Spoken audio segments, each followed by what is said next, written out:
আসসালামু আলাইকুম। দেশ বিদেশ টিভি থেকে হুসেন বলছি। আমার চ্যানেলে সবাইকে স্বাগত। ৫ আগস্ট আওয়ামী লীগ সরকার পতনের পর অনেকেই বলছিলেন যে আওয়ামী লীগ আর ১০ বছরে ফিরতে পারবে না। কেউ ২০ বছর, কেউ ৫০, কেউ ১০০ পর্যন্ত বলছেন। কিন্তু দেখা যাচ্ছে আওয়ামী লীগ আসলে থেমেনি। তারা আস্তে আস্তে উঁকি দিতেছে, আস্তে আস্তে অ্যাক্টিভিটিতে অংশ নিচ্ছে এবং অনেক নেতাকর্মী এখন এই আত্মগোপন থেকে বেরিয়ে আসতেছে। এখন সরকারের মাথা ব্যথা হচ্ছে আওয়ামী লীগ, বিভিন্ন রাজনৈতিক দলের মাথা ব্যথা হচ্ছে আওয়ামী লীগ। এখন কেন এত মাথা ব্যথা? কারণ আওয়ামী লীগ এত বিশাল একটি দল, মানে এদেরকে কোনোভাবেই দমানো যাবে না। এখন বাংলাদেশে আওয়ামী লীগ মাঠে নাই, সামনে নির্বাচন। এখন এইটাতে তোড়জোড় করে প্রতিনিয়তই নতুন নতুন দল হচ্ছে এবং ইতোমধ্যেই ৫ মাসে ১২টা নতুন দল হয়েছে এবং আগামী ডিসেম্বরে যদি নির্বাচন হয়, আরো ১০ মাস বাকি, তাতে আরো ২৪ দল বা তারও বেশি হতে পারে। এবং অলরেডি ৪৮টা দল নিবন্ধিত দল আমাদের দেশে এবং অনেকেই মনে করছেন আরো নিবন্ধন বাড়বে নির্বাচনের আগ পর্যন্ত। এখন তাতে আওয়ামী লীগের লাভ না ক্ষতি? এখন দেখা যাচ্ছে যেসব নতুন দল হচ্ছে এগুলো বেশিরভাগ হচ্ছে অ্যান্টি আওয়ামী লীগের লোকজন এবং তাতে কিন্তু আওয়ামী লীগেরই লাভ। কারণ এরা যদি ভোট একটাও কাটে, সেটা বিএনপির কাটবে, অথবা জামাতের কাটবে, অথবা জাতীয় পার্টির কাটবে।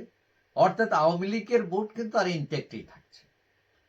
আমরা যে বিগত অনেকগুলো নির্বাচন যদি পর্যালোচনা করি, বিশেষ করে তত্ত্বাবধায়ক সরকারের আমলে যে ৩টি নির্বাচন হয়েছে এবং অনেকে মনে করেন এগুলো ফেয়ার হয়েছিল। এখন ওই ফেয়ার ইলেকশনের যদি আমরা তথ্য বিবেচনা করি, দেখব বাংলাদেশের দুটি বড় দল আওয়ামী লীগ মোর দেন 40% ভোট পেয়েছে, বিএনপিও 40% ভোট পেয়েছে। সুতরাং সমানে সমান। এবং এই ইতোমধ্যে অনেকগুলো জরিপও হয়েছে, অনলাইন জরিপ, এবং অনেকগুলো জরিপে দেখা গেছে আওয়ামী লীগ এখনো এগিয়ে। যদিও আওয়ামী লীগের বিরুদ্ধে হত্যা, গুম, খুন, অনেক অভিযোগ, মামলা তারা লুকিয়ে আছে, তারপরও তার এই অবস্থা। এখন এইটা কিন্তু সবার মাথা ব্যথা হয়ে গেছে, আওয়ামী লীগ বিরোধী যারা। এখন তাকে কিভাবে থামানো যায় বিভিন্ন ধরনের প্ল্যানিং করা হচ্ছে। কেউ কেউ বলছেন আওয়ামী লীগ যেহেতু নিষিদ্ধ দল নয়, সুতরাং নির্বাচন হলে সে নির্বাচন করতে পারবে। আবার কেউ কেউ তাকে নির্বাচন থেকে সরিয়ে রাখার বিভিন্ন ফায়দা, এবং অনেকে মনে করছেন আওয়ামী লীগকে নিষিদ্ধ করা হবে না, কিন্তু তার নিবন্ধন কোনো একটা কারণ দেখে বাতিল করে তাকে নির্বাচন থেকে দূরে সরিয়ে রাখা হবে।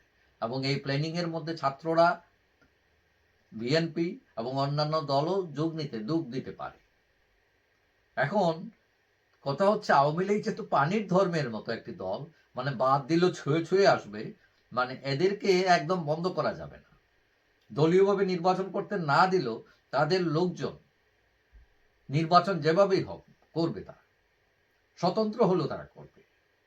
এবং অনেকে মনে করেন স্বতন্ত্র হিসাবে যদি তারা করে, তারা অনেকগুলো আসনের মালিক হয়ে যাবে তারা। সুতরাং কেউ কেউ মনে করছেন নির্বাচন হলেই আওয়ামী লীগের লাভ, নির্বাচন তাকে করতে দেখ আর নাই দেখ। এখন আওয়ামী লীগকে নিয়ে বিশেষ করে ডানপন্থী যেগুলো দল আছে, তাদের ভাবনার কোনো শেষ নাই। এখন এর মধ্যে যদি আবার নতুন দল যুক্ত হয় সেখানে, যারা ওই ডানপন্থী দলগুলোর ভোট কাটে, তাহলে আওয়ামী লীগের এগিয়ে যাওয়াটা আরো ত্বরান্বিত হয়, সেটা আওয়ামী লীগের জন্য আরো সুখবর হয়ে যায়।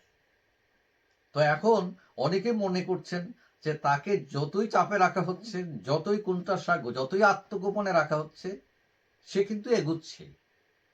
এবং এইগুলো সে অনেক সময় নিজে করছে না, যে অন্যরাই তাদেরকে করিয়ে দিচ্ছে। সুতরাং কেউ কেউ মনে করেন যে যত নতুন দল হবে আওয়ামী লীগের জন্য লাভ। কারণ আওয়ামী লীগের ভোট এগুলো ইনটেক্ট, আওয়ামী লীগপন্থী লোকেরা আলাদা দল সেরকম এখনো করে নাই, হয়তো একটা দুটা করতে পারে, কিন্তু মূলত আওয়ামী লীগ তার ভোটের মধ্যেই বহাল থাকবে এবং এটা মাথা ব্যথার কারণ। তবে অনেকেই মনে করেন আগামী নির্বাচনে তাকে অংশগ্রহণ করতে দিক আর না দিক, সে একটা ভালো ফলাফল করবে এবং প্রধান বিরোধী দল হিসেবে থাকবে, এটা মোটামুটি তারা আশা করে আওয়ামী লীগের লোকজন। এমনকি তারা সরকার গঠনও করতে পারে যদি দলীয়ভাবে তাকে অংশগ্রহণ করতে দেয়া হয়, তাহলে তারা সরকার গঠন করেও তারা চমক দেখাতে পারে। এবং এইসব ভয়ের কারণে অনেকেই মনে করছেন আওয়ামী লীগকে অংশগ্রহণ করতে দেয়া হবে না। যাই হোক, আমরা অপেক্ষা করি, দেখি কোথাকার পানি কোথায় গড়ায়। তবে আওয়ামী লীগ নিঃশেষিত হবে না, এটা কনফার্ম। যাই হোক, সবাই ভালো থাকবেন। আশা করি দেখা হবে অন্য কোনো ভিডিওতে ইনশাআল্লাহ। আল্লাহ হাফেজ।